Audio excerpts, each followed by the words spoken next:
Hello dear, आपका स्वागत है कंपाउंड इंटरेस्ट के कंसेप्ट लेक्चर 2 के अंदर। तो पिछले कंसेप्ट लेक्चर के अंदर हमने मेथड्स सीख लिए हैं कि किन किन मेथड से हम कंपाउंड इंटरेस्ट निकाल सकते हैं। हालांकि एक आधी और नई चीज़ें, नए मेथड हम आगे सीखने वाले हैं। टेंशन मत लो, कंफ्यूज नहीं होगे आप।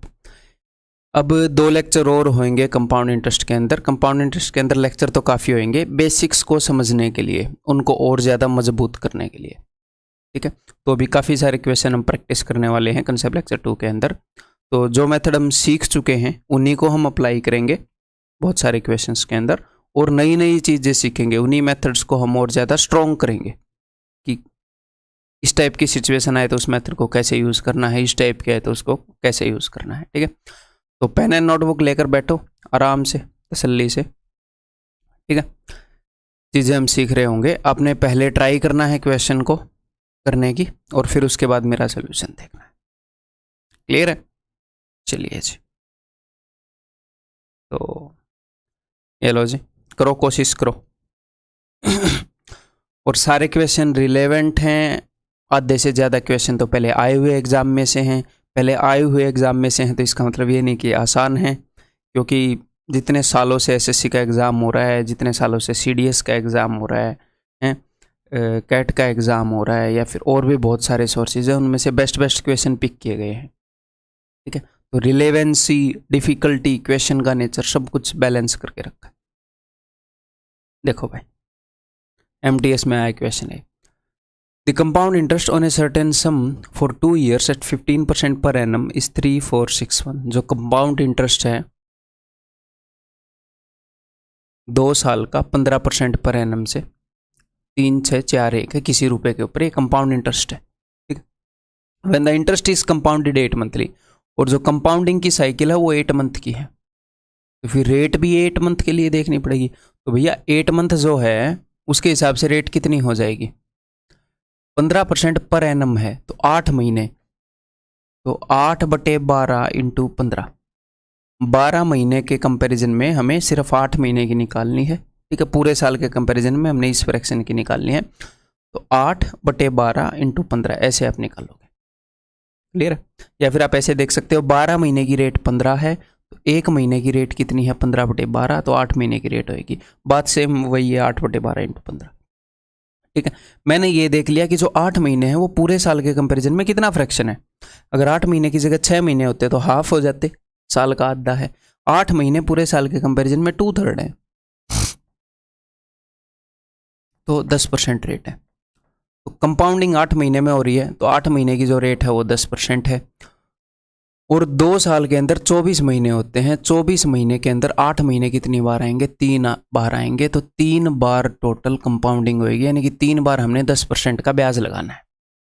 ठीक है, तो कैसे भी हम लगा सकते हैं। और एक चीज़ मैंने आपको बताई है कि जब 10% 2 बार हो तो कितना होता है, याद होना चाहिए किस परसेंट ब्याज लगता है। जब 10% 3 बार हो तो 33.1% ब्याज लगता है। जब 10% का ब्याज 4 बार लगे तो 46.41% का ब्याज लगता है। तो हमें देखते ही पता है कि अच्छा 10% का ब्याज 3 बार लगा है, यानी कि जो भी प्रिंसिपल है उसका 33.1% ब्याज लगा है, और ये बोल रहे हैं इतना ब्याज लगा है, तो ये 33.1% है। तो 1% की वैल्यू क्या होगी? 1% की वैल्यू होगी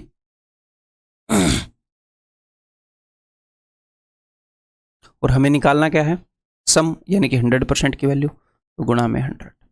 इसके लिए 0 तो कितने पर जाएगा? 333, एक कम 333, 4 में 3 गए, 6 में 3 गए 3, 333 एक कम 333, 11,000, दैट इज ऑप्शन सी। ठीक है, हमने क्या निकाल लिया? हमने निकाल लिया कि भाई कंपाउंड इंटरेस्ट कितने परसेंट लगेगा, इफेक्टिव रेट क्या है, कितने परसेंट ब्याज लगेगा 10% के हिसाब से 3 बार में। या फिर इस क्वेश्चन को तो आप ऐसे भी कर सकते थे, अगर 10% का ब्याज 3 बार लग रहा है तो ये रकम तो आपको याद हो गई होगी कि 1000 रुपये जो हैं वो 1331 हो जाते हैं, 331 का ब्याज लगता है। ये तो अब तक याद हो गया होगा, मैंने एग्जाम्पल में इतनी बार ले लिया। तो आपको ये पता होना चाहिए कि अच्छा 1000 रुपये प्रिंसिपल हो तो 331 ब्याज लगेगा। 331 की जगह वो है तो कितने गुना है, एक्चुअल चीज़ें कितने गुना है? इतने गुना है। 1 यूनिट की वैल्यू ये है, 331 यूनिट की वैल्यू ये है, 1 यूनिट की वैल्यू ये है, तो 1000 यूनिट की वैल्यू ये है। आप डायरेक्टली ऐसे भी कर सकते थे। जो भी चीज़ें हम प्रैक्टिस कर रहे हैं यूज़ तो हम सभी का करेंगे ना। ये बताओ, what is the difference between the compound interest compounded yearly and compounded half yearly for 18 months, 18 महीने के लिए। जब आप कंपाउंडेड ईयरली करते हो तो 18 महीने कैसे बीतेंगे भाई? 18 महीने बीतेंगे 12 महीने और 6 महीने। हम ईयरली कंपाउंड कर रहे हैं तो पहले 12 महीने में कितना ब्याज लगेगा, क्या रेट रहेगी? 20% per annum. Rate 20% per annum है तो पहले साल ब्याज लगेगा 20%, अगले 6 महीने का ही टाइम है तो ब्याज लगेगा 10%। भले ही कंपाउंडेड एन्युअली है बट हमारे पास पूरा साल मिला तो नहीं, पूरा साल है तो नहीं। ये थोड़ी है कि कंपाउंडेड एन्युअली है, तुमने बेशक से 6 महीने के लिए रुपए उधार लिए हो, साल का ब्याज दे दो, ऐसे नहीं कर सकते ना। अगर पूरा साल मिलेगा तो 20% ब्याज लेंगे, अगर आधा साल मिला तो फिर आधे साल का ब्याज लेंगे। भले ही एन्युअली हो, क्या है, बंदे ने रुपए तो 6 महीने के लिए लिए, फिर तो 6 महीने के हिसाब से ब्याज बनेगा। ठीक है, तो ये तो है कंपाउंडेड एन्युअली। और अगर हुआ कंपाउंडेड सेमी एन्युअली तो आप ब्याज कैसे लोगे? तो हर 6 महीने में 10% रेट हो जाएगी तो ब्याज लगेगा 3 बार 10%। ठीक है, 18 महीने में 6 महीने कितनी बार आते हैं जी? 3 बार आते हैं। हर 6 महीने में जो ब्याज लगेगा 10%। तो ऊपर वाले केस में आप इस फॉर्मूले से डायरेक्टली निकाल सकते हो कि ब्याज कितना है। सक्सेसिव परसेंटेज चेंज को कंबाइन करने का फॉर्मूला है। तो 20 और 10 30 और 2 32। तो ऊपर वाले केस में ब्याज लगा 32% और नीचे वाले केस में 10% को 3 बार लिया गया है तो आपकी जुबान पर यह चढ़ जाना चाहिए 33.1%। अब ये बंदा क्या बोल रहा है कि ब्याज को अगर हम ऐसे ब्याज कैलकुलेट करें, अगर हम ऐसे ब्याज कैलकुलेट करें तो what is the difference between, ब्याज के बीच में डिफरेंस क्या आएगा इन दोनों केसेस में? अगर 12,000 का सम हो तो भैया इन दोनों केसेस में जो डिफरेंस आएगा वो आएगा 1.1% का, 1.1%। ठीक है, इसमें से मैंने उसको घटा दिया। 1.1% किसका? प्रिंसिपल का। इस केस में प्रिंसिपल का इतना परसेंट ब्याज लग रहा है, इस केस में प्रिंसिपल का इतना ब्याज लग रहा है, तो प्रिंसिपल का इतने परसेंट। तो प्रिंसिपल का 1% कितना है? 120। मैंने 2 के बाद पॉइंट लगाया 120। 1% इतना है, 1% को आप जितने से भी मल्टीप्लाई करोगे उतने परसेंट आ जाएगा। 1.1% निकालना है, 0 से डेसिमल गया तो 132 is the answer. CGL Tier 1 में आया हुआ क्वेश्चन है। क्लियर है? समझ में आ गई बात? करोगे अब? What is the compound interest earned on 80,000 at 40% per annum in a year compounded quarterly? अगर compounded quarterly हो तो quarterly यानी कि 3 मंथ, अगर 3 मंथ में हम कंपाउंड कर रहे हो तो, और पर एनम की रेट 40% है तो 3 महीने की रेट हो जाएगी। 3 महीने साल का चौथा हिस्सा होते हैं तो इसकी 1/4 यानी कि 10%। 3 महीने की रेट 10%। और एक साल में 3 महीने कितनी बार आते हैं? एक साल के अंदर एक क्वार्टर कितनी बार आते हैं? एक दारू की बोतल में क्वार्टर, क्वार्टर का मतलब होता है 1/4 हुआ। अगर चीज़ 1/4 है तो 4 बार आएंगे, है ना। तो एक ईयर के अंदर क्वार्टर कितनी बार आते हैं? 4 बार। ठीक है, तो एक हिसाब से 10% का ब्याज लगाना है 4 बार, तो ये तो हमें डायरेक्टली पता है भैया, 46.41%। 10% 4 बार, तो हमें ब्याज बताना है इसके ऊपर। तो इसका 46.41% निकालना है। इसका 1% कितना है? इसका 1% 800। तो 1% 800, उससे मैंने 46.41 को मल्टीप्लाई कर दिया। तो एक्चुअल में एग्जाम में हम इस क्वेश्चन को कैसे कर रहे होंगे? ऐसे कर रहे होंगे। 8 एकम 8, यूनिट डिजिट 8 है ना, एक का ही है ऑप्शन भी। मैं एक बार AC के पंखे को मंदा कर दूं, नहीं थोड़ी देर में छींके आने लग जाएंगे। बारिश हो रखी है, AC मंदा ही चलाना चाहिए।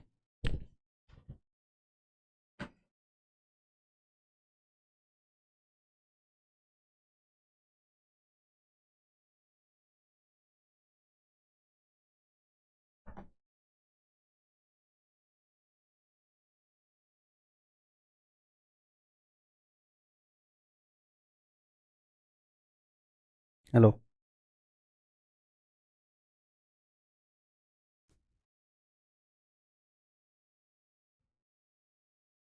क्लियर है? तो आंसर इज ऑप्शन बी। ये बताओ, A certain sum is deposited for 4 years at a rate of 10% per annum on compound interest compounded annually. 4 साल के लिए एक सम दे दिया गया, कंपाउंड इंटरेस्ट एन्युअली पर 10% के हिसाब से, ठीक है।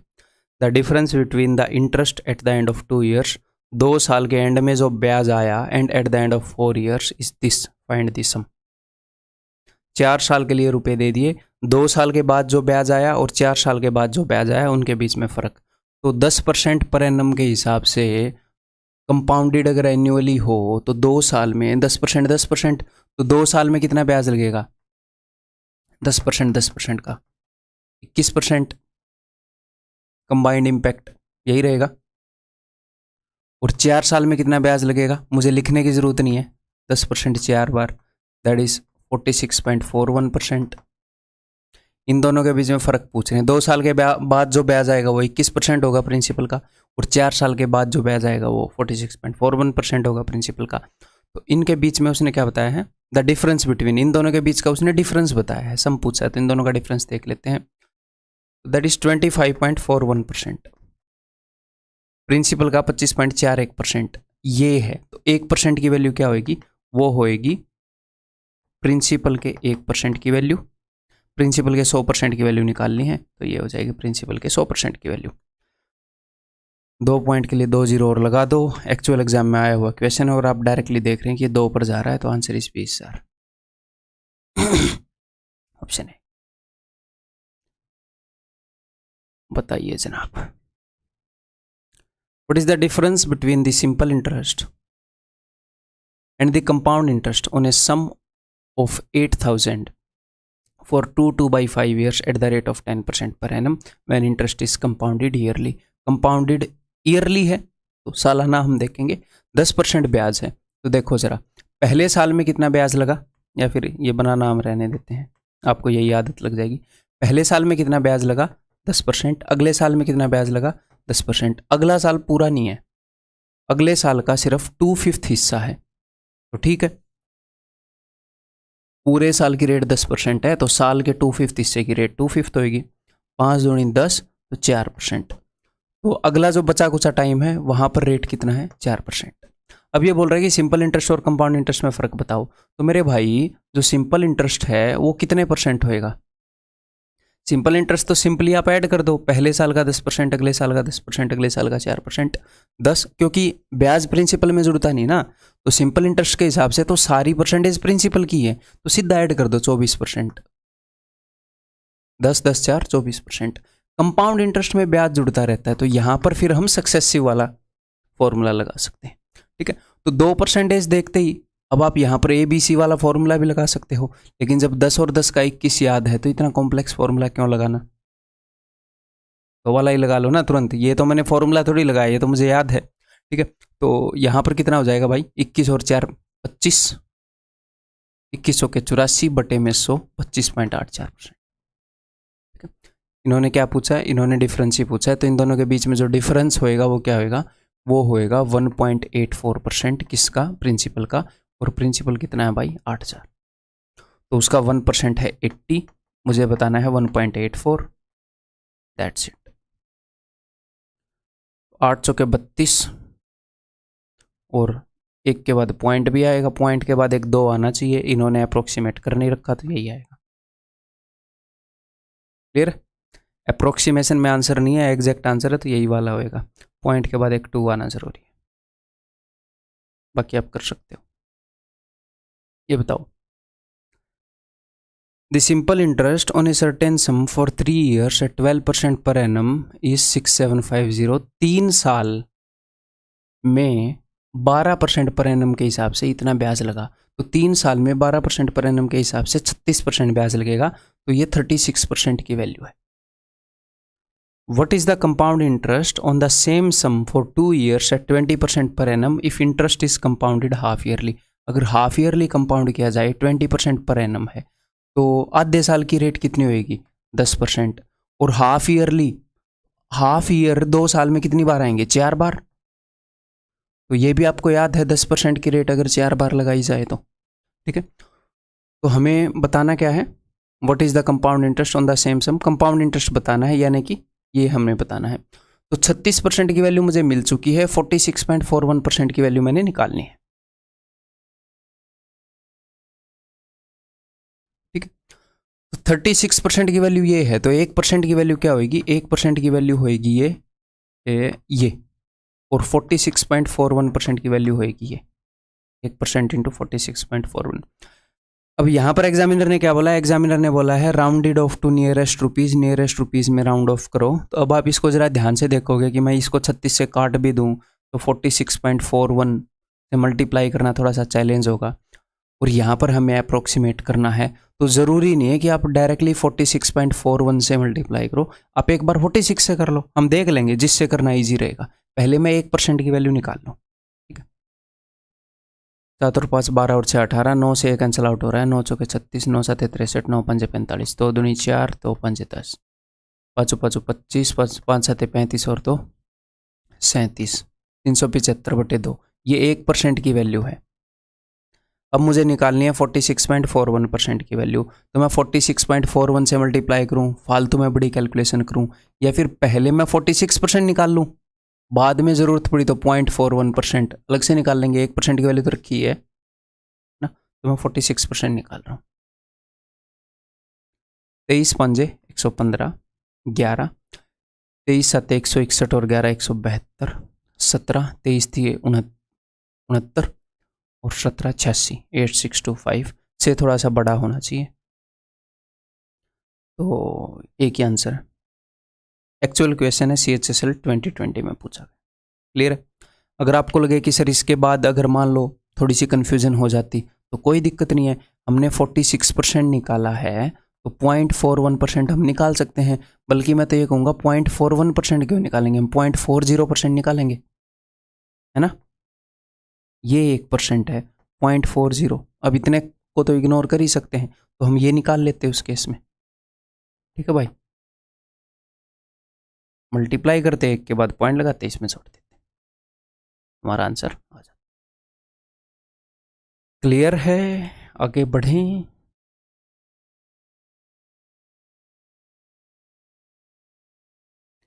A sum of rupees 20,000 is invested for 15 months at interest of 10% per annum compounded half yearly।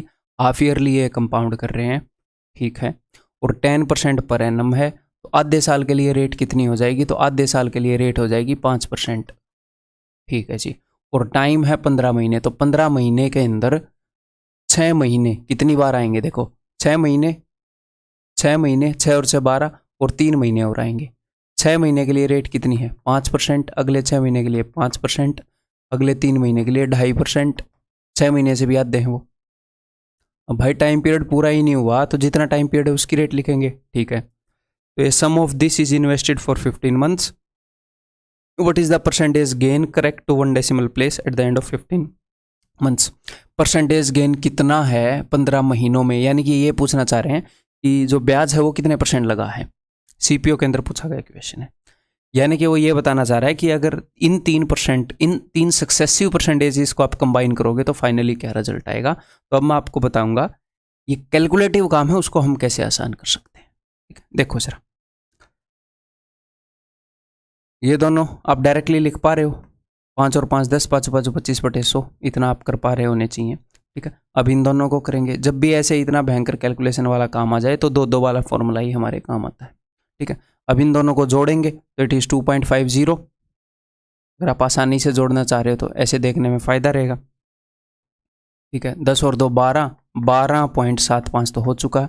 उसके बाद अब ध्यान से देखिएगा आप, इसके बाद का जो स्टेप है वो क्या है? वो इन दोनों का प्रोडक्ट है, इसका और इसका, और उसके बाद एक 100 से डिवाइडेड भी है। अगर ये 10 है और ये मेरे पास मान लो 2 है, तो 10 दूनी 20, और उसके बाद वो 100 से डिवाइडेड है। ये नीचे वाले 100 को मैं थोड़ा सा एम्फेसाइज करना चाह रहा हूँ, इसके ऊपर जोर देना चाह रहा हूँ। मैं कहना क्या चाह रहा हूँ कि अगर यहाँ पर आपने थोड़ा सा अप्रोक्सीमेट भी कर दिया तो कोई दिक्कत नहीं है, जो आपकी अप्रोक्सीमेशन है वो 100 से डिवाइड हो जाएगी। अगर आपने 1 का अप्रोक्सीमेशन कर दिया, 1 का, तो वह अप्रोक्सीमेशन एट द एंड जाकर 1/100 हो जाएगी, क्योंकि नीचे हम 100 से डिवाइड कर रहे हैं। उस अप्रोक्सीमेशन का जो इम्पैक्ट है वो 100 से डिवाइड हो जाएगा। तो यहाँ पर आप अप्रोक्सीमेशन कर सकते हो सेकंड स्टेप में, जोड़ना ठीक है, उसके बाद आप कर सकते हो यानी कि अगर मैं ये भी मान लूँ, अब देखना इसका इम्पैक्ट, अगर मैं यहाँ पर 10 मान लूँ, यहाँ पर 2 मान लूँ, तो 10 दूनी 20, 20/100, तो क्या आएगा 0.2।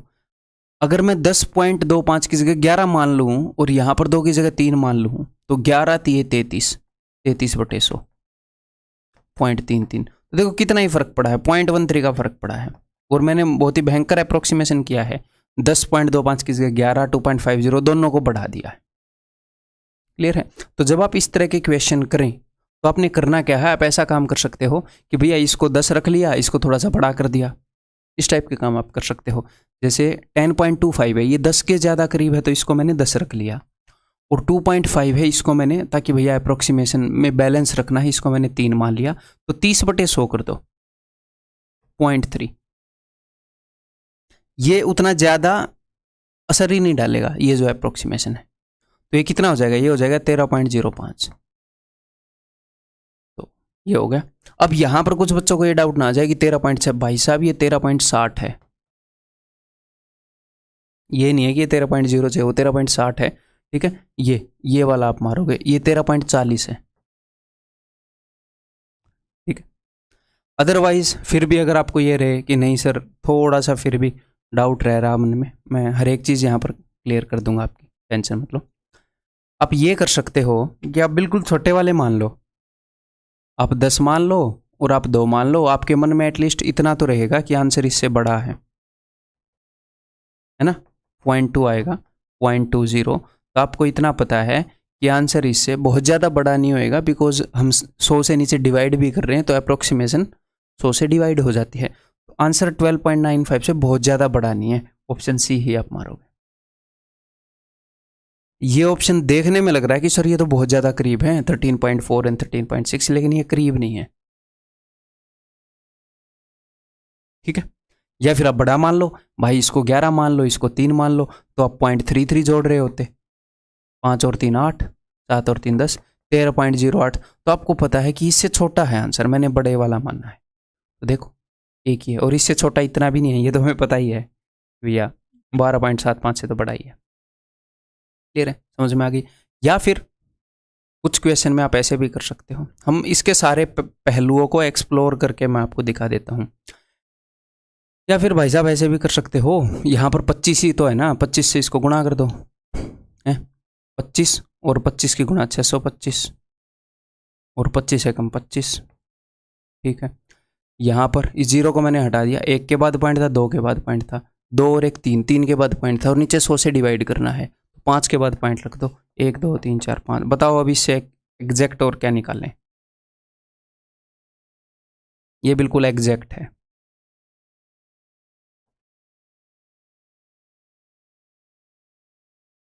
ठीक है, आगे बढ़ें। ठीक क्या है ना, मैंने 625 5 5, हाँ ठीक है। ये बताओ, a sum of rupees 18,000 is invested for 16 month at the interest of 8% per annum compounded half yearly compound कर रहे हैं, तो भैया रेट जो है वो 4% हो जाएगी 6 महीने के लिए। What is the percentage gain? यहाँ पर भी बोल रहा है परसेंटेज गेन क्या है, कितने % ब्याज लगा, तो इससे कोई लेना देना है नहीं, सिर्फ परसेंटेज निकालना है, इसके बिना हम निकाल सकते हैं। 16 महीने की बात है, तो 6 महीने कंपाउंडेड हाफ ईयरली है, 6 और 6 12, और आगे बच गए 4 महीने। 6 महीने के लिए जो रेट है वो है भाई साहब 4%, ये है 4%। ठीक है, हमें 4 महीने के लिए रेट निकालनी है 4/12, पूरे साल में 12 महीने, हमने 4 महीने की निकालनी है, पूरे साल की रेट है 8%। ठीक है, तो 4 एकम 4, 4 थी 12, तो 2/3 या 2.66 एक्चुअल आए हुए क्वेश्चन है, ये मैंने नहीं डिज़ाइन किए कि ऐसी ऐसी वैल्यूज़ मैं डिज़ाइन कर रहा हूँ। क्लियर है? और बिल्कुल आपने इन क्वेश्चन में टाइम नहीं लेना एग्जाम में, बिकॉज ये टाइम लेने के लायक क्वेश्चन नहीं है। जो मैं सिखा रहा हूँ वो यहाँ पे आपको जल्दी से समझना है कि 4 4 8 8.16। ठीक है, उसके बाद इन दोनों को, तो यहाँ पर 2.66 तो एक बार जोड़ ही दो, 6 और 6 12, 6 और 1 7 और 1 8, 8 और 2 10, 10.82 प्लस में इन दोनों की गुणा और बटे में 100। तो यहाँ पर मैं क्या करूँगा, देखो इसको मैंने 8 ही मान लिया, ये 2.66 है, इसको मैं 3 मान लूँगा, इसको मैंने 8 मान लिया, इसको मैं 3 मान लूँगा, तो 8 3 24 में 0.24 जोड़ दूंगा, 4 और 2 6, 8 और 2 10, 11.06। इसके बिल्कुल आसपास जो आंसर है दैट इज ऑप्शन सी। यहाँ पर ऑप्शंस आसपास नहीं है, बहुत ज़्यादा दूर है। पिछले क्वेश्चन में तो फिर भी आसपास थे, ये भी बहुत ही दूर थे क्वेश्चन की कैलकुलेशन के हिसाब से, तो बहुत ही दूर है। क्लियर है, समझ में आ गई। तो ऐसे क्वेश्चन से डरना नहीं है, बहुत ऐसे क्वेश्चन है कि अगर फर्स्ट टाइम कैंडिडेट करेगा तो ये लगेगा कि बहुत ही ज़्यादा कैलकुलेटिव है, बिल्कुल ही पास तक पहुँचना था। नहीं, इसको हैंडल करना आना चाहिए। Next, a certain sum amounts to 29284 in 4 years at 10% per annum। ये अमाउंट है, इंटरेस्ट इज कंपाउंडेड ईयरली। जैसे ही हमने ये पढ़ा मेरे दिमाग में ये पता चल गया कि 10% पर एनम 4 साल में 4 बार 10% पर एनम के हिसाब से 46.41% ब्याज लगता है, और वो 146.41% है। वो अमाउंट है ना, ये सम अमाउंट्स टू। तो ये चीज़ें अगर याद होंगी तो हमें ऐसे हेल्प मिलेगी। एक्चुअल क्वेश्चन एमटीएस में पूछा गया था। What is the simple interest on double of the sum for 5 years time at the same rate? Simple interest क्या होएगा ऑन डबल ऑफ द सम? अगर सम के डबल की बात हो रही है तो इंटरेस्ट भी डबल हो जाएगा for 5 years at the same rate for the same time. ठीक है, 5 years टाइम। ठीक है, तो 5 साल के अंदर 10% पर एनम के हिसाब से 10 और 5, 10 × 5 50% ब्याज लगना चाहिए, 50%। ठीक है, लेकिन सम डबल है, सम डबल है तो 50% का डबल ब्याज लगेगा, यानी कि जो पहले वाला अमाउंट है उसका 100%। तो पहले जो प्रिंसिपल है, अमाउंट नहीं, जो प्रिंसिपल है उसका 100% हमने निकालना है, उतना ही ब्याज लगेगा। तो 146.41% की वैल्यू गिवन है, 100% की वैल्यू निकालनी है, तो बस बात खत्म।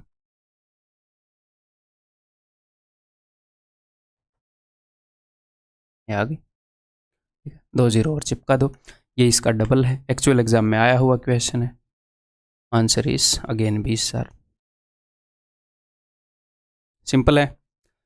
अब आगे हम कुछ क्वेश्चन करने वाले हैं जहाँ पर हम रेशियो मेथड को यूज़ करेंगे। तो एक बार फिर से आपको मैं रेशियोज याद दिला देता हूँ।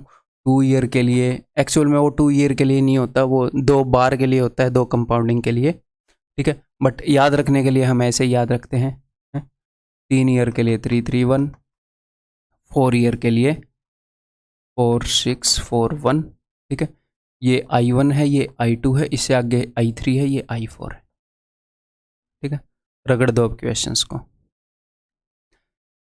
The compound interest on 16,000 for 9 months at 10% per annum, interest being compounded quarterly. Quarterly अगर कंपाउंड हो रहा है 20% पर एनम है तो क्वार्टरली रेट 5% हो गई भाई, क्वार्टरली साल का चौथा हिस्सा है। ठीक है, और 9 महीने में एक क्वार्टर 3 बार आ जाएगा। जब भी आप रेशियो यूज़ करोगे तो एक बात ध्यान रखिएगा कि जो कंपाउंडिंग का जो पीरियड है वो पूरा पूरा होना चाहिए। जैसे जो क्वार्टर है वो एग्जैक्टली 3 बार आ गया है, इसमें ये नहीं है कि वो 2.5 बार आ रहा है। यानी कि रेट बराबर होनी चाहिए, 5%, 5%, 5%। जो सक्सेसिव चेंज आया है वो इक्वल होना चाहिए, तो हम रेशियो लगा सकते हैं। ठीक है, क्लियर है भाई? ओके, तो अब लगा दें फिर, रेशियो मेथड यूज़ कर दें। 3 साल वाला यूज़ करना है, 3 बार कंपाउंडिंग है।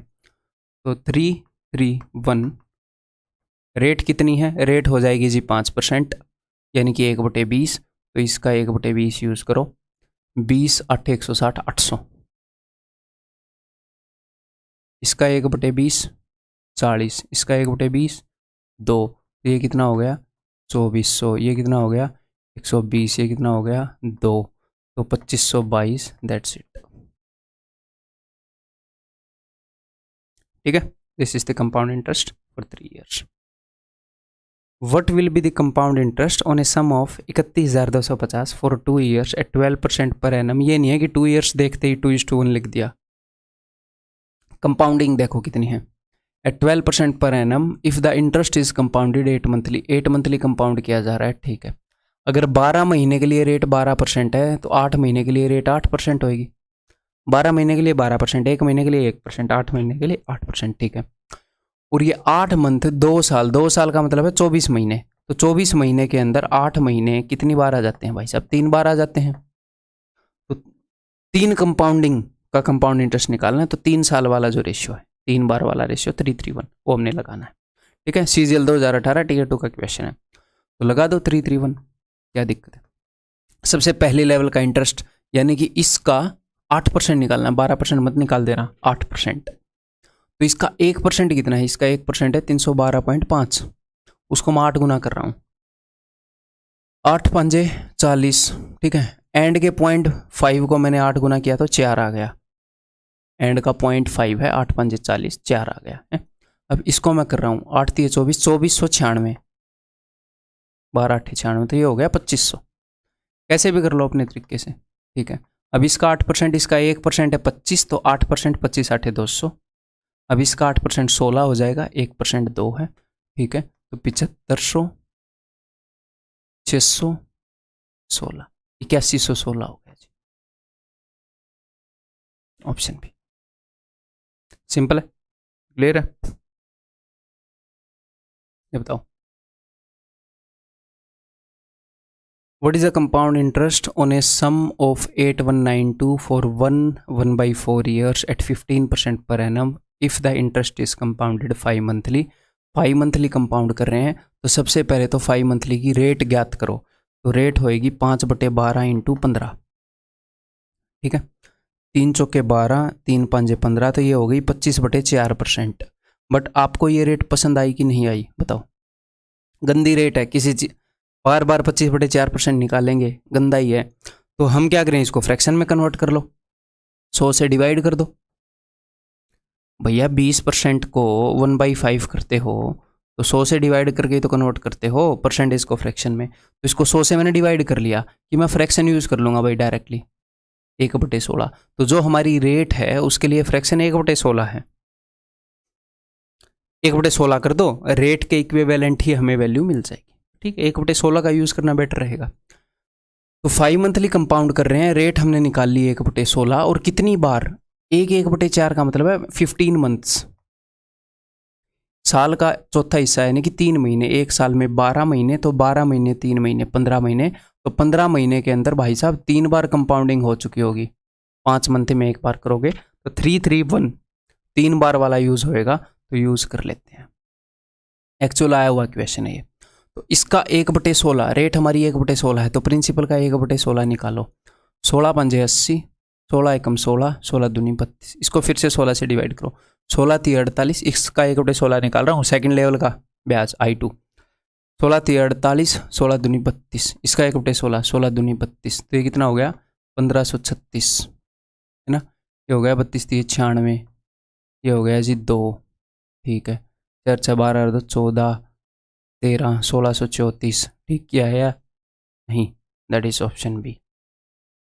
वैसे यूनिट डिजिट से भी कर ही सकते थे, जैसे यूनिट डिजिट 4 आया, बट मैं कई बार पूरा भी निकाल लेता हूँ यूनिट डिजिट होने के बाद भी।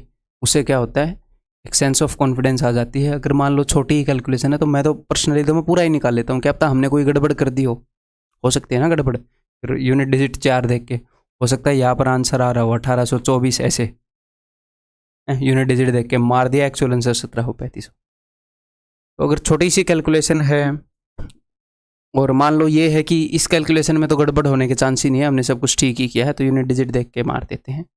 अगर कभी कभी ये लगेगी पता नहीं तो निकाल भी लेता हूँ मैं। क्लियर है, ये बात समझ में आ गई? There is a 100% increase to an amount in 8 years. 8 साल के अंदर एक अमाउंट 100% बढ़ गया सिंपल इंटरेस्ट से। 8 साल में जो ब्याज लगा वो 100%। सिंपल इंटरेस्ट से जब कोई भी राशि बढ़ेगी, क्यों बढ़ेगी? क्योंकि ब्याज लगा। और 8 साल में कितनी बढ़ गई? 100% बढ़ गई। तो 8 साल में 100% ब्याज लगा, तो 1 साल में कितना लगा होगा? या तो आप ये कर सकते हो कि भैया 100% का मतलब होता है कि जितनी पहले राशि थी उतनी ही बढ़ गई। 8 साल में पूरा का पूरा उतना ही डिस्टेंस वो कवर कर रही है जितनी पहले राशि थी, तो हर साल में 1/8 कवर कर रही है। 100% गेन करने में उसको 8 साल लग गए, तो हर साल में 1/8 कवर कर रही है। या फिर आप ऐसे कर लो कि 100% ब्याज 8 साल में लगा तो 1 साल में लगेगा 12.5%। इससे आप फिर से यहीं आओगे, ठीक है। तो हमारी रेट जो है वो ये बता रहा है कि भैया 12.5% है, 1/8 ब्याज लग रहा है हर साल। Find the compound interest of on ₹8,000 after 2 years at the same rate of interest. 2 साल का कंपाउंड इंटरेस्ट बताओ। तो 2 साल के लिए भाई 2:1 का रेशो इस्तेमाल होता है। तो सबसे पहले मैं क्या करूँगा, पहले लेवल का ब्याज 1/8 इसका 1/8 क्या होएगा 1000।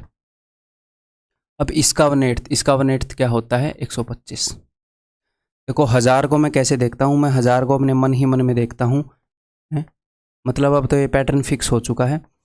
और हर एक 10 जो है वो 5 और 2 से बनता है। तो जब कोई मुझे बोलता है कि इसको 125 से डिवाइड करो या फिर इसको 25 से डिवाइड करो, 25 से, चलो 25 चौके 100 ऐसे डायरेक्टली 125 से डिवाइड करो, तो मुझे ऐसे दिखता है, एफर्टलेसली दिखता है कि अच्छा 1000 के अंदर क्या है 3 5 और 3 2 है। 3 5 तुमने कटवा दिए तो 3 2 बच गए, है ना। 8 से कटवा रहे हो तो 3 2 तुमने कटवा दिए, 3 5 बच गए। तो ये छोटे मोटे कैलकुलेशन मुझे करने नहीं पड़ते। अब मैंने बता दिया, आगे से आपको भी करना नहीं पड़ेगा।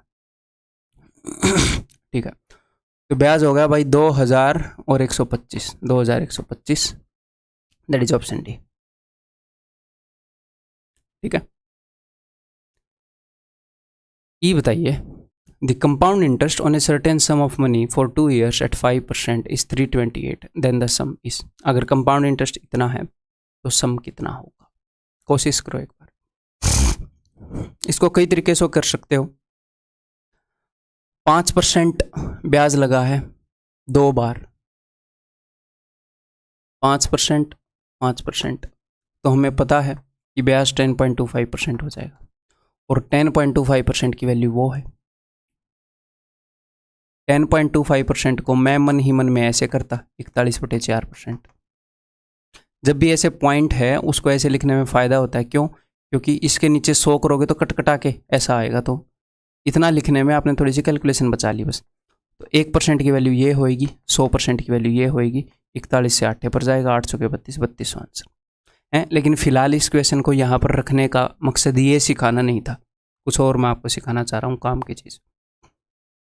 ठीक है, तो अब मेरी बात ध्यान से सुनिएगा। हम करते क्या हैं, हम ये करते हैं, रेट जो है वो, मैं डायरेक्टली इसका सॉल्यूशन ही आपको बता देता हूँ। रेट जो है वो 5% है, 5% पर एनम। ठीक है, तो मान लो मेरे पास प्रिंसिपल है, फिर उसके बाद मेरे पास I1 है, फिर I2 है, फिर I3 है। जितने की ज़रूरत होती है हम उतने ही निकालते हैं। रेट 5% है तो ये I1 कैसे निकलता है, मान लो प्रिंसिपल 1000 है तो ये I1 निकलता है इसका 5% यानी कि 50। I2 निकलता है इसका 5% यानी कि 2.5। ऐसे हम निकाल रहे होते हैं। ठीक है, I3 निकलता है इसका 5%। ये मैं आपको पहले बता चुका हूँ कि प्रिंसिपल के ऊपर रेट के परसेंट जितना निकालोगे तो ब्याज आएगा, उसके ऊपर फिर से ब्याज के ऊपर ब्याज लगा दोगे तो वो सेकंड जनरेशन का ब्याज हो गया I2, उसके ऊपर ब्याज लगा दोगे तो थर्ड जनरेशन का ब्याज, एंड सो ऑन। तो यहाँ पर हमारी रेट है 5%, जिसका फ्रैक्शन है 1/20। तो आपने ये देखना कि अच्छा रेट का फ्रैक्शन 1/20 है और हमें कितने साल तक जाना है, 2 साल तक। ठीक है, तो ऐसी वैल्यू होनी चाहिए जो 20 से 2 बार कट जाए। तो प्रिंसिपल को मैं यहाँ पर मान लेता हूँ 20 का स्क्वायर यानी कि 400। I1 क्या हो जाएगा, तो I1 हो जाएगा इसका 1/20 यानी कि 20, और I2 क्या हो जाएगा इसका 1/20 यानी कि 1। तो यहाँ पर अगर यही रेट होती और 2 साल के अंदर मैंने एक सिचुएशन बना ली, प्रिंसिपल इतना है तो I1 इतना है, I2 इतना है। अब मैं इस सिचुएशन से उसको कंपेयर कर सकता हूँ। इस सिचुएशन के हिसाब से 2 साल में कितना ब्याज लगा, 2 साल में 2 साल में कितना ब्याज लगता है, रेशियो क्या है 2:1। एक हिसाब से 2:1 क्या है, ये है भैया कि फर्स्ट जनरेशन का ब्याज 2 बार और सेकंड जनरेशन का ब्याज 1 बार। 2:1, ये 2 बार और ये 1 बार, यही है रेशियो। तो ये 2 बार यानी कि 40 और ये 1 बार यानी कि 41। इस सिचुएशन के हिसाब से जो ब्याज लगा है वो 41 यूनिट्स है। मैंने एक सिचुएशन क्रिएट कर लिया, वो जो भी पूछेगा मैं कंपेयर करके बता सकता हूँ। इसने बोला है कि 41 की वैल्यू 328 है, 41 यूनिट की वैल्यू उतनी है, तो 1 यूनिट की वैल्यू भाई साहब ये है। अब मैं बोलूँगा कि भाई कितने यूनिट की वैल्यू पूछ रहे हो तुम, वो बोल रहा है मैं तो 400 की पूछ रहा हूँ। तो ठीक है भाई, 400 यूनिट की वैल्यू ये है 3200। ये मैं आपको सिखाना चाह रहा था इस क्वेश्चन के माध्यम से। अब इसी क्वेश्चन को जो वैल्यूज अज्यूम है वो हम दूसरे तरीके से अज्यूम करेंगे ताकि आसानी रहे। कैसे अज्यूम करेंगे बता देता हूँ। देखो ये प्रिंसिपल है, ये I1 है, और I को मैं एग्जाम में ऐसे नहीं लिखता, ऐसे कितना टाइम लगता है यार, ऐसे लिखो एक, कैसे लिखूँ? छोटे छोटे काम हैं, हम इनमें भी मैं टाइम वेस्ट करता नहीं हूँ बिना वजह। ये I2 है, तो हमारी रेट 1/20 है ना, तो मैं क्या करता हूँ, मैं प्रिंसिपल से नहीं लगता मानने, मैं यहाँ से लगता हूँ इस टाइप की रेट में। इसको मैंने 1 माना, इसको 20 गुना किया 20, इसको 20 गुना किया 400। अब डायरेक्टली मुझे पता है कंपाउंड इंटरेस्ट 2:1 होता है, 40 और 1 41 है, 41 यूनिट की वैल्यू वो है, तो 1 यूनिट की वैल्यू, वैसे तो मुझे डायरेक्टली अब दिख गया 41 का 8 टाइम्स है तो 8 चौके 32। ठीक है, टेंशन मतलब आपकी प्रैक्टिस होएगी, बहुत ही फास्ट आप कर पाएंगे एग्जाम के अंदर। ये देखो पीछे वाला जो क्वेश्चन था ये आया हुआ था CGL 2013 Tier 2 में, ये भी आया हुआ है।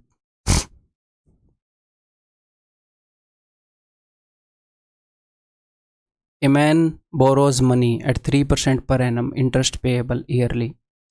एक आदमी 3% पर एनम के हिसाब से मनी लेता है, and land it immediately eight 5% interest compound payable, ऊपर किस हिसाब से ले रहा है?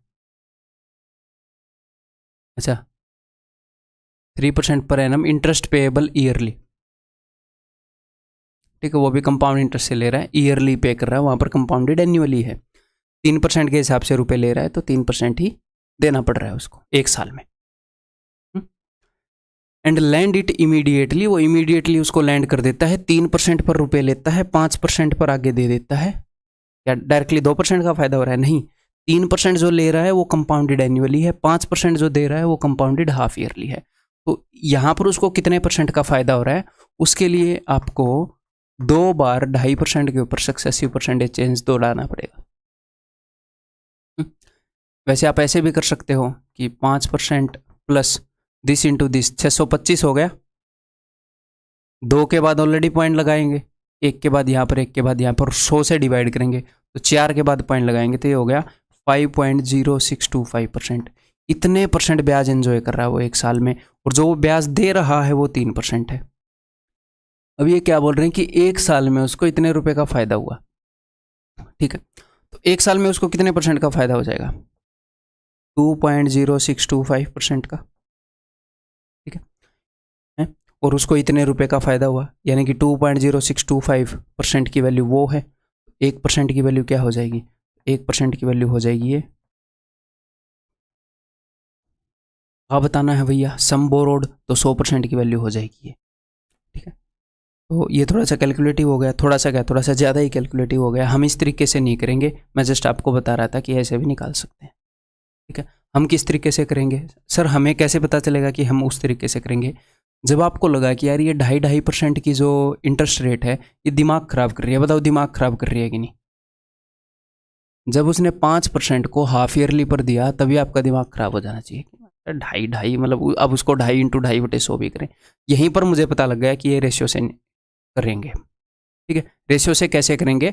अब मैं यहाँ पर एक सिचुएशन जनरेट करूँगा, उसके ऊपर मैं ये वाला ब्याज भी देख लूँगा, ये वाला ब्याज भी देख लूँगा। सर सिचुएशन क्रिएट करेंगे तो मतलब कैसी वैल्यूज़ लेंगे? ऐसी वैल्यूज़ लेंगे जो हमें तंग ना करे इस रेट के हिसाब से। तो रेट कितनी है बताओ? 5% की आधी, यानी कि 2.5%। 2.5% का मतलब क्या है? 1/40। सर आपको कैसे पता? 25% 1/4 होता है, हाँ जी, और ये 25% का 1/10 है तो 1/40, ठीक है। या फिर आप फिर करो इसको, 100 से डिवाइड करो, 1/40 आएगा, ठीक है, ओके। 1/40 और 1/40 की रेट लग रही है 2 बार, तो मैं प्रिंसिपल ऐसा अज्यूम करूं जो 40 का स्क्वायर हो, या फिर मैं क्या कर सकता हूं, मैं पीछे से चल सकता हूं। ये 1 है तो इसका 40 × 40, इसका 40 × 1600। मैंने मान लिया कि प्रिंसिपल 1600 है, उसके ऊपर जो I1 है वो भी कैलकुलेटेड है, I2 है वो भी कैलकुलेटेड है। इस तरीके से अगर हम सोल्व करते हैं तो ठीक है। अब वो बंदा जो रुपए दे रहा है वो 3% पर एनम पर दे रहा है, ये प्रिंसिपल है 3%, इसका 3% कितना हो गया? 48 रुपीज़, तो उसको 48 रुपीज़ ब्याज लग रहा है। और वो कमा कितना रहा है? वो कमा रहा है, 2 कंपाउंडिंग की बात है, 2:1, 40 तो 2 बार आएगा, यानी कि 80 + 1 81, वो 81 रुपये कमा रहा है। इन दोनों के बीच में कितने का गैप है? 11 में से 8 गए 3, 7 में 4 गए 3, 33 यूनिट का। और एग्जामिनर बोल रहा है जो गैप है वो 330 रुपये का है। तो यानी कि जो हमने यूनिट मानी है उससे 10 गुना चीज़ें हैं, तो 16,000 रुपये हैं भाई साहब। सर ये क्वेश्चन आपने खुद तो डिज़ाइन नहीं कर दिया? नहीं, 2013 टियर 2 का है CGL का। मैं क्यों ऐसे काम का डिज़ाइन करूँगा? वैसे मैं भी करता हूँ, बट ऐसे अपनी हवा बनाने के लिए नहीं, चीज़ों को समझाने के लिए। क्लियर है? समझ में आ गई? तो जहाँ पर आपको लग रहा है कि भैया रेट जो है वो तंग कर रही है, छोटी रेट है, तो वहाँ पर हम रेशियो मेथड से जा सकते हैं, ये चीज़ें एज्यूम करके बातें आसान हो जाएंगी।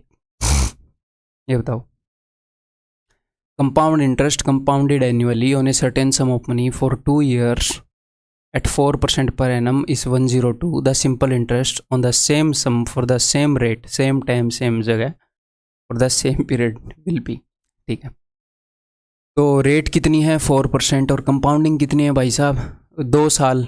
एन्युअली है, 2 साल, 2 बार की बात हो रही है, रेशियो 2:1 है, तो मान लेते हैं प्रिंसिपल I1 I2। 4% का मतलब होता है 1/25। फ्रैक्शन देखनी होती है ऐसे केस में जब भी आप ये कर रहे हो। तो इसको मैंने 1 माना, इसका 25 गुना 25, इसका 25 गुना 625। तीनों चीज़ें अपनी निकल के आ गई। अब ये बंदा क्या बोल रहा है कि कंपाउंड इंटरेस्ट 102 है, तो यहाँ पर कंपाउंड इंटरेस्ट निकालो ना, 2:1, इसका डबल यानी कि 50, और ये 1, 50 और 1 51। तो यहाँ पर कंपाउंड इंटरेस्ट 51 है, और वो बोल रहा है 102 है, तो कितने गुना हो गया? 2 गुना हो गया। तो एक्चुअल चीज़ें यहाँ से 2 गुना है। अब उसने पूछा है सिंपल इंटरेस्ट, तो सिंपल इंटरेस्ट क्या होता है? सिंपल इंटरेस्ट में ब्याज के ऊपर ब्याज लगता है? नहीं लगता। सिंपल इंटरेस्ट में हर साल ब्याज कितना होता है? सेम ही होता है। तो ये जो I1 क्या है? ये I1 फर्स्ट जनरेशन का ब्याज है, यानी कि प्रिंसिपल के ऊपर जो ब्याज लगा ये वो है। तो अगर आपको 1 साल का सिंपल इंटरेस्ट निकालना है तो ये 1 बार ले लो, 2 साल का निकालना है तो 2 बार ले लो, 3 साल का निकालना है तो 3 बार ले लो, सिंपल है। वो हर साल 25 रुपये ही लगना है। 4% रेट होगी तो 625 पर 25 रुपये ही लगना है हर साल, चेंज नहीं होता वो। तो 2 साल का सिंपल इंटरेस्ट कितना है? 25 × 2। 3 साल का कितना है? 25 × 3। तो जो भी उसने पूछा बता देंगे। तो 25 × 2, 50 की वैल्यू पूछ रहा है, 50 यूनिट की, तो इसका डबल। So that's it, option C. Clear है जी? आगे बढ़ें, ये बताओ। If the compound interest on a sum for 2 years at 12.5% per annum, 2 साल का कंपाउंड इंटरेस्ट 510 रुपये है, 12.5% पर एनम के हिसाब से, यानी कि 1/8 है rate of interest. The simple interest on the same sum will be, मैं जल्दी से वैल्यूज एज्यूम कर लूँगा। 2 साल की बात हो रही है तो मैं I2 तक ही जाऊँगा, 3 साल की बात होती तो मैं I3 तक जाता, और आगे जाएंगे I3 तक, टेंशन मतलब। तो 1/8 है, तो 1, इसका 8 गुना 8, इसका 8 गुना 64, मान ली मैंने सिचुएशंस। तो जो कंपाउंड इंटरेस्ट है वो कितना होगा? 2:1, इसका डबल 16 + 1 17, 17 यूनिट की वैल्यू है उतनी। 1 यूनिट की वैल्यू कितनी है? ये निकालना क्या है? सिंपल इंटरेस्ट निकालना है। तो 2 साल का सिंपल इंटरेस्ट 8 दूनी 16, यही चीज़ 2 बार, 16 यूनिट की वैल्यू निकालनी है, 480। सिंपल है, आगे बढ़े, ये करके दिखाओ। यहाँ पर रेट को थोड़ा सा कॉम्प्लेक्स किया है मैंने।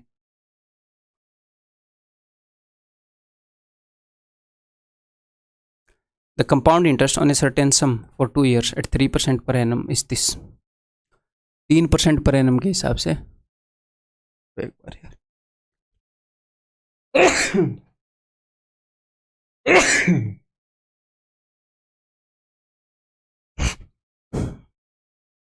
हेलो,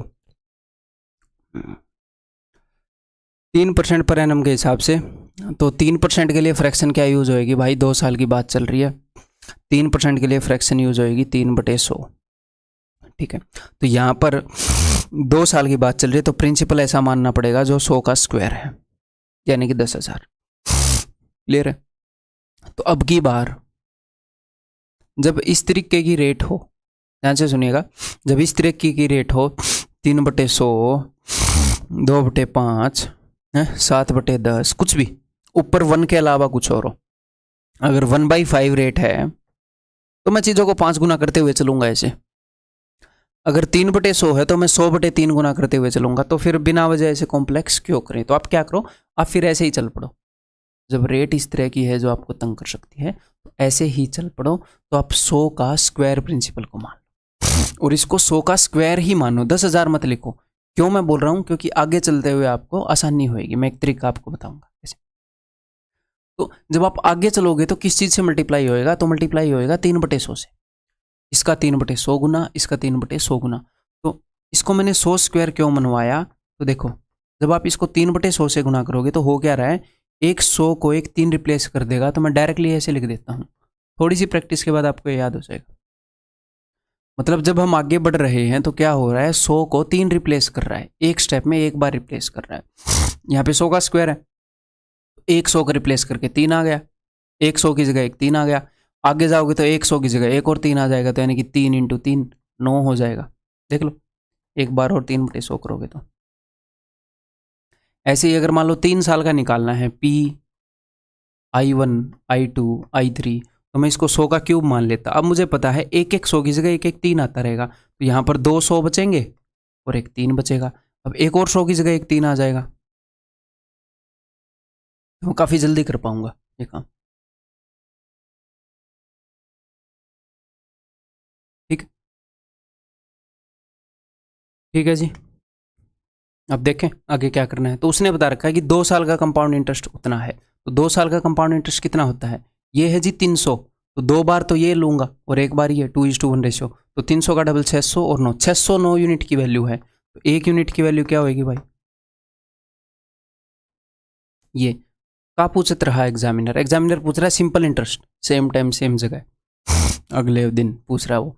तो सिंपल इंटरेस्ट होएगा ये चीज़ 2 बार, यानी कि 300 का डबल 600, ये आपने निकालना। 3 दूनी 6, 3 से कितने पर जा रहे हैं 200, 3 बार 200, 3 से जा रहा है 5 बार 50 दूनी 100। ठीक है।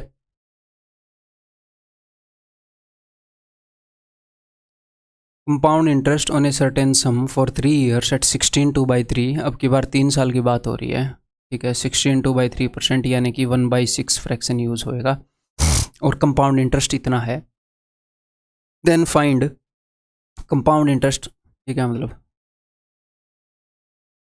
Then find compound interest of 3 years is how much greater. हाँ, मेरे को लगा कंपाउंड इंटरेस्ट डिफाइंड करने के लिए बोल रहे हैं, खुद बता के। तो फिर हमें पता लगाना है कि कंपाउंड इंटरेस्ट कितना बड़ा है सिंपल इंटरेस्ट से at the same rate of interest for 2 years. कोई बड़ी बात नहीं है, सिचुएशन क्रिएट करते हैं। 3 साल की सिचुएशन क्रिएट करनी है, यानी कि हमें जाना है P I1 I2 I3। और अब मैं आपको एक और बात बता दूं, आपको एग्जाम में ये सब लिखने की भी ज़रूरत नहीं है, अगर आप इनके लिखे बिना काम चला सकते हो तो। क्योंकि हमें पता है पहले वाला प्रिंसिपल है, दूसरे वाला I1 है, फिर अगला I2 है, अगला I3 है। तो ये लिखने की ज़रूरत नहीं है अगर आप इनके बिना काम चला सकते हो तो। ठीक, रेट 1/6 है, तो मैं यहाँ से अब स्टार्ट करूँगा। 1 इसका 6 गुना 6 का 6 गुना 36 का 6 गुना 216। सिचुएशन आपके सामने क्लियर है, अब यहाँ से आप यूज़ कर सकते हो। ठीक है, एग्जामिनर ने बता रखा है कि ये 3 साल का कंपाउंड इंटरेस्ट है। तो 3 साल का कंपाउंड इंटरेस्ट क्या होता है, 331। I1 3 बार आएगा, I2 3 बार आएगा, ये 1 बार आएगा। तो मैं उसको यहाँ पर निकाल लूँ फिर। तो ये 3 बार आएगा यानी कि 108, ये 3 बार आएगा यानी कि 18, और ये 1 बार आएगा यानी कि 127। 127 यूनिट की वैल्यू उसने दे रखी है 5080। ठीक है, और क्या पूछ रहा है, और वो पूछ रहा है कि 3 साल का जो कंपाउंड इंटरेस्ट है वो 2 साल के सिंपल इंटरेस्ट से कितना बड़ा है।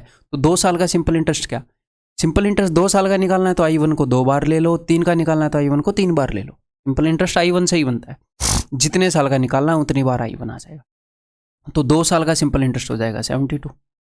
ठीक है, तो 127 और 72 के डिफरेंस की बात चल रही है। तो 7 में 2 गए 5 और 12 में 7 गए 5, 55 यूनिट की वैल्यू पूछी जा रही है। 127 यूनिट की वैल्यू ये है, तो 1 यूनिट की वैल्यू ये होएगी।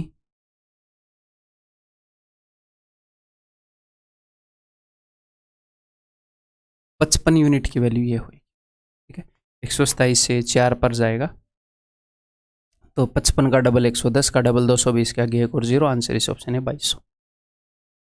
ठीक, क्लियर है।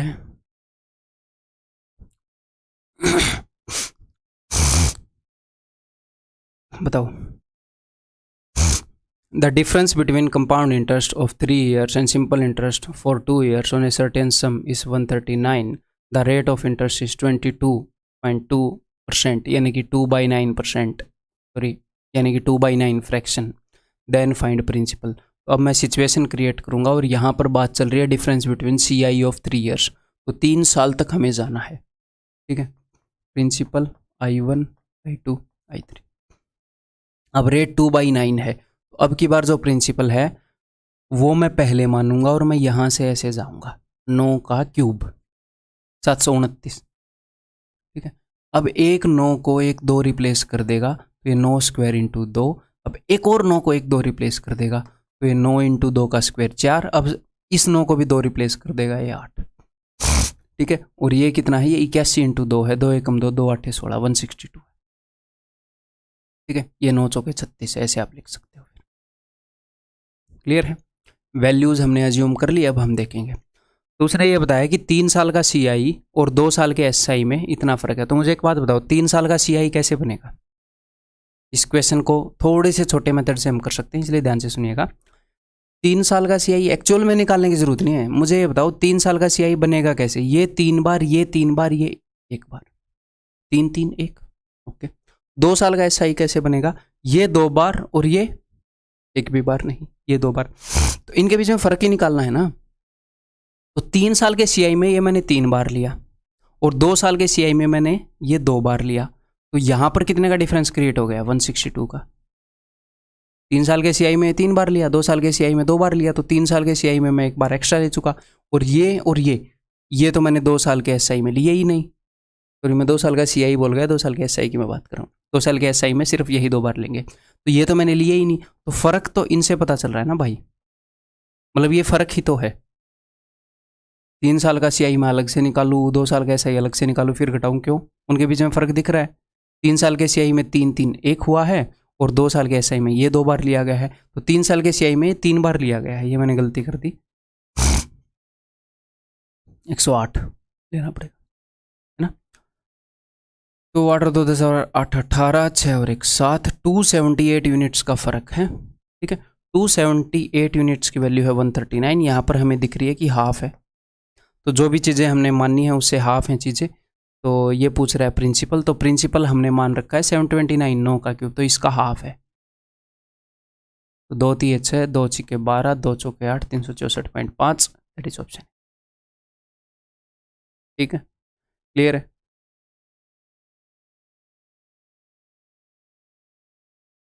ये बताओ अब, the compound interest compounded annually at the certain rate on a certain principal for 2 years is same as the simple interest at the same rate for 4.5 years। ये क्या बोल रहा है कि कंपाउंड इंटरेस्ट कंपाउंडेड एनुअली किसी rate पर 2 साल का जो कंपाउंड इंटरेस्ट है वो 4 साल के सिंपल इंटरेस्ट के बराबर है।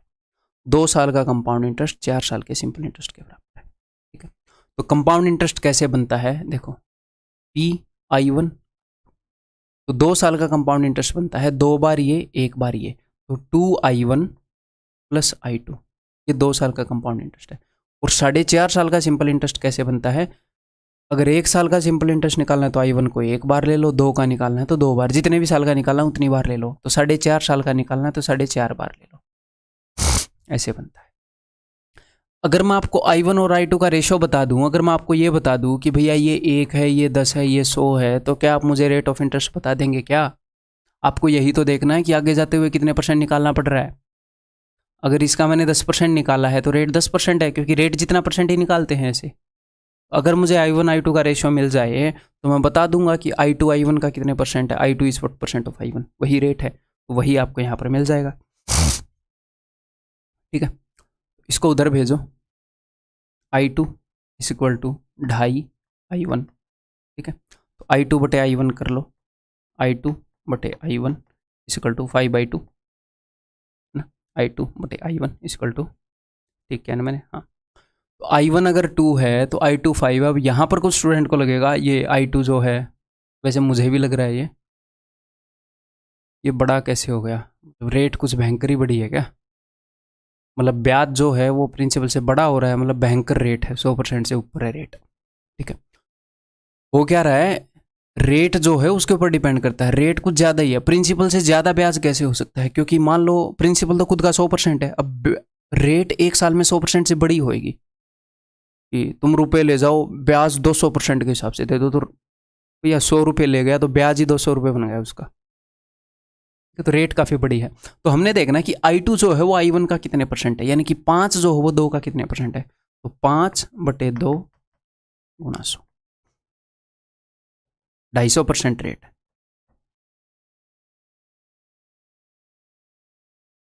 ठीक है, क्लियर। अब यहाँ पर ऐसे में कई बच्चे तो ऐसे ही मार देंगे मेरे ख्याल 2/5 40%। ये नहीं है ना कि आपको चीज़ें कैसे अच्छी लग रही हैं, कैसे सुंदर लग रही है, उस हिसाब से आंसर करेंगे, जो मैथमेटिकली ठीक है उस हिसाब से आंसर करेंगे। देखो, 2 sums are in the ratio 4:3. Both these sums are lent at 5% per annum and 10% per annum under compound interest for 2 years. ठीक है, the difference between the interest at the end of 2 years is this. दो सम है, उनका ये ratio है, इस rate पर दिए गए हैं, उनके बीच में 2 साल के बाद इतना डिफरेंस आ गया, तो क्यों ना वैल्यूज़ को अज्यूम कर लें, जो 4 और 3 के रेशियो में देगी। हम अपनी सिचुएशन क्रिएट कर लेते हैं ना यहाँ पर, वैसे ही 400-300, मैंने 400-300 क्यों माने, ताकि इनका परसेंटेज इजीली निकल आए। ठीक है, तो पहले तो 5% पर एनम के हिसाब से दिया था, तो इसका ब्याज मैं निकाल लेता हूँ। इसका 5% कितना होएगा, वो 10 सम्स लेंट एट 5%, तो इसका 5% हो जाएगा 20, है ना, और इसका 5% कितना हो जाएगा, इसका 5% हो जाएगा 1, तो 2/1 यही रेशियो चलता है ना, तो यहाँ पर ब्याज हो जाएगा 41। क्लियर है। अब यहाँ पर 10% के हिसाब से, तो 10% के हिसाब से 2 साल में तो सीधा 21%, आपको पता ही है, यहाँ पर 5% वाला परसेंटेज में आता है, इसलिए मैंने किया नहीं। ठीक है, ये तो आपको पता है 21%, 21 तो 63, डायरेक्टली हम निकाल लेंगे, 43 रुपीज़ ब्याज लगा। वो बोल रहा है कि इन दोनों के बीच का जो फ़र्क है वो मुझे पता है, जो कि है 3 में से 1 गए 2, 22 रुपये, तो 22 यूनिट की वैल्यू ये है, 70 गुना दिख रहा है, 22×7=154, 70 गुना दिख रहा है, एक्चुअल चीज़ें 70 गुना है। What was the sum lent at 10%, तो 10% पर ये वाला दिया था, इसका 70 गुना 21,000, ऑप्शन बी। क्लियर है, मेरे ख्याल इतना ही है ये वाला लेक्चर अपना, 1 घंटे का बना, और हमने बहुत सारे क्वेश्चन कर लिए। किसी और मोड में इतने सारे क्वेश्चन इतने कम टाइम में करने पॉसिबल ही नहीं है। ठीक है, बेस्ट मोड में आप यहाँ पर कोर्स कर रहे हो। तो अभी अगले कंसेप्ट लेक्चर के अंदर आपसे मिलते हैं, ऐसे ही और काफ़ी क्वेश्चन प्रैक्टिस करेंगे। ठीक है, तो कंपाउंड इंटरेस्ट का जो बेसिक अंडरस्टैंडिंग है वो बहुत ज़्यादा स्ट्रॉन्ग हो जाएगी।